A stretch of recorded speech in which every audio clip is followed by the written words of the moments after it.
So what's going on, guys? TMD13 back again, and this is my first race review of the year, and we are talking about the 2021 Formula 1 Bahrain GP.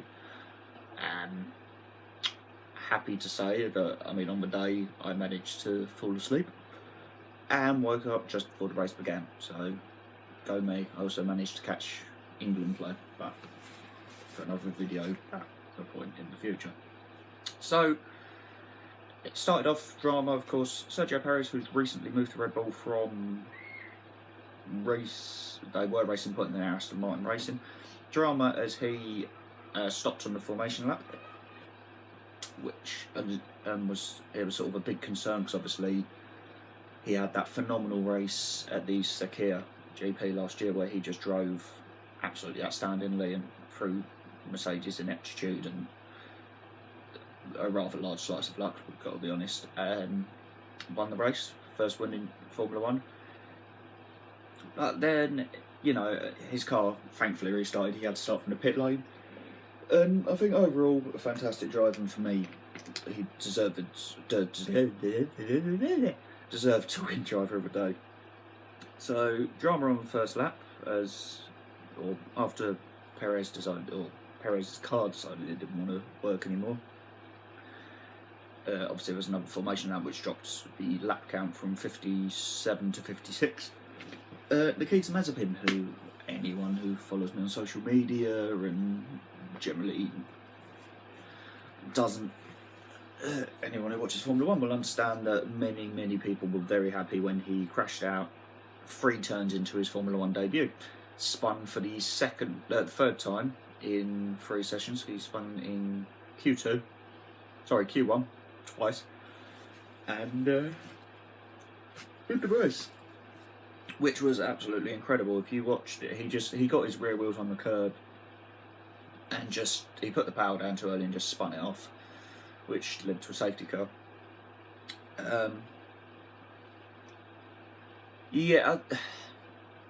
Obviously I don't like Mazepin. For everything that's come out about him, even he drips arrogance, and just with his past record, I think he doesn't deserve to be in Formula 1. But that's my opinion. If you think he's the best thing since sliced bread, fair enough. That's your opinion. But I personally, I don't like him. I don't think he's a good person to have within Formula 1.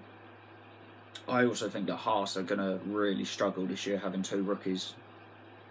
But Mazepin with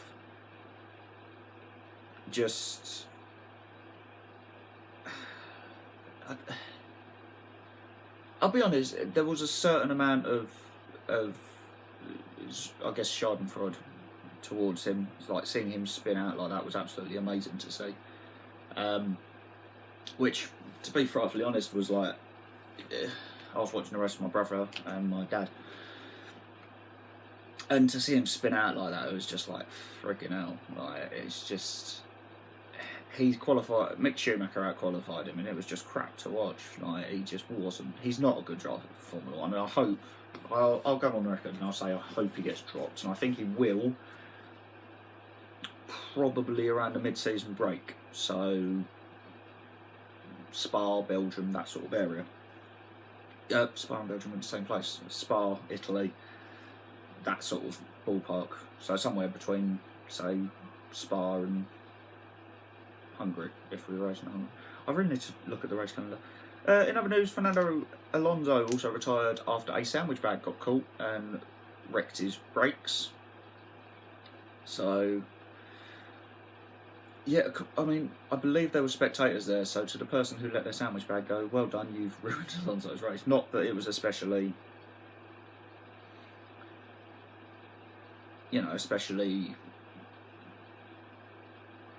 high up for Alonso, but such is life. The jury's still out for me on him being back in Formula 1. For me, it's a tired narrative now. Like, he came back, he did his stint with McLaren. Now he's back at a team that he's driven for before when they were badged as Renault, and now it's Alpine, and it's just a bit, I don't know, I love Alonso. Like, 2012 when he was battling Vettel, I absolutely adored it. It was like such a strong thing from him, like a strong season from him, and he was desperately unlucky not to win the title. Even like considering that Ferrari was an absolute dog. But yeah, and talking of Ferrari, former driver Vettel, now racing for Aston Martin Racing, missed his braking point and smacked into the other Alpine of Esteban Ocon. And Vettel tried to sort of say, well, what's he doing? He's moving in the braking zone and whatever, but you watch the replay and Vettel just locks up and just ran straight into the back of him. So I think, looking at it, is the jury still out? I mean, I hope Vettel recovers, because I mean, I didn't like him at Red Bull. I mean, he was an arrogant twat, but now it's sort of, he's humbled in that way. And I think, I'll be honest, I think if this doesn't work out, I can't remember how long he signed for Aston Martin for, but I feel if he has a poor season this year, next year could be his last. And to be honest with you, it's a sad thing. He's a 4-time world champion, he's a great driver, but I think his confidence has been shot to bits by Ferrari, to be frankly honest. But the main talking point of the race was the absolutely phenomenal battle between Lewis Hamilton and Max Verstappen. Now, there was also, as there always is in Formula 1, controversy when Verstappen overtook Lewis but did it in excess of the track limits and was ordered to give the place back. But there was a lot of controversy surrounding that due to the fact that Lewis, out of the 56 or so laps, had gone outside of said track limits where Max overtook him 29 times, or 31, one of the two. But then every driver was doing it. Now, the grey area is, like, the FIA stamped it down for qualifying and said you cannot do this, like, you're not allowed to run wide through that section of the track. Now, during the race, there was a rule switch from what I understand, and if I'm wrong, feel free to like explain it better in the comments. Like, as I've said before, like, I don't, you know, stuff like that, the rules are very hard to understand sometimes. So you had this battle, and Lewis was then told to watch his track limits, because obviously there have been drivers complaining that, oh, such and such has gone wide. From what I've seen, most drivers were doing it, so but as for the decision itself, I think it was correct within the FIA, and they have subsequently announced, that they will be doing the trialling strict track limits from Imola, so that would be an interesting protocol. But as for, I do think it was right for Max to give a position up. While Lewis was exceeding track limits, so was Max, so was most of the other drivers.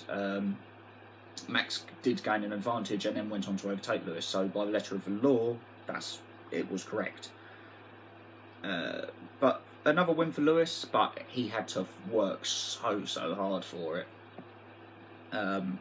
Bottas was just nowhere again, and I mean, as I've said, Lewis and Bottas both on 1-year deals. I mean, I saw something that made me laugh about Verstappen going to Mercedes with Russell, but I mean, we all know that's never going to happen, especially not if Red Bull were challenging for the title this year. Lewis also broke another record held by Michael Schumacher, which was the most laps led within Formula 1. So congratulations to that. But the feel-good story of the day, should we say, was Tsonda doing absolutely brilliantly and scoring points on his debut. He became the 65th driver to do that, which was fantastic for him. Yuki Tsunoda. Apologies for my mispronunciation there. As you well know, I can't do names very well. Yeah, to score points on your debut was fantastic. He's already settled into being a great Formula 1 driver. He was complaining about traffic in free practice and got quite should we say his radio broadcast from that thing was quite explicit, should we say. Fastest lap went to Valtteri Bottas. Now, for me, driver of the day, it's Tsunoda is up there, but for me, it's got to be Perez, from coming back from last on the grid to 5th, I believe. But as for my predictions for the next race, which may well be Imola, I don't actually know. I am going to go for a Max Verstappen pole, Lewis 2nd, and Perez 3rd. Bottas 4th, and Vettel 5th. And for my top 3 for the, or top 5 for the race, I'm going to go Hamilton, Verstappen,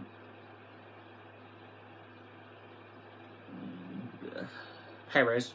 I'm going to go Perez, Bottas, and I'm going to say Norris to come 5th. A quick word on McLaren. They drove a very solid race. It was nice to see. Obviously, this year I am sort of somewhat following McLaren as sort of my team I support. Like, I haven't, in previous years, I haven't really bothered. Like, obviously, you know, being British, I cheered Lewis on, but I've just sort of watched Formula One as I've not really been invested in any teams, so to speak. Like, I like Max, I like Leclerc, I've sort of just liked most of the grid. But this year it's sort of, with Lando and Daniel Ricciardo in the same team, I'm sort of like, well, I'm sort of going to cheer them on, just because, you know, Daniel Ricciardo is a baller and Lando Norris is funny. Obviously, launched a YouTube channel called Quadrant, with a few YouTubers that I watch.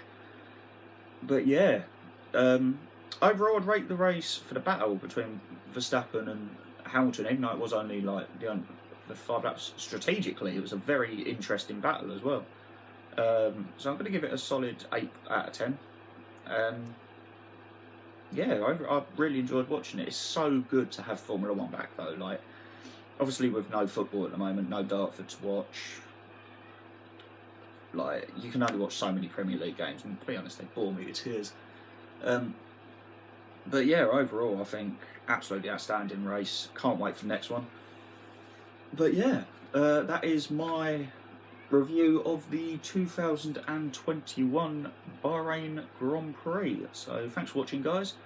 Thank you to the people who sort of, I won't name them in this video, but like, thank you to the people who sort of pushed me to start making F1 content again. Obviously it took a bit, it went on the back burner a little bit, just because I wasn't catching races and whatever, but now it feels good to be back.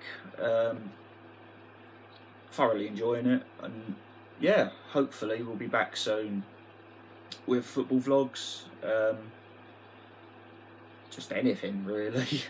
But yeah, that's it, guys. Thank you for watching. Don't forget to like, subscribe, share, and yeah, well done to Lewis, well done to Max, and fuck Mazepin. I'll see you in the next one.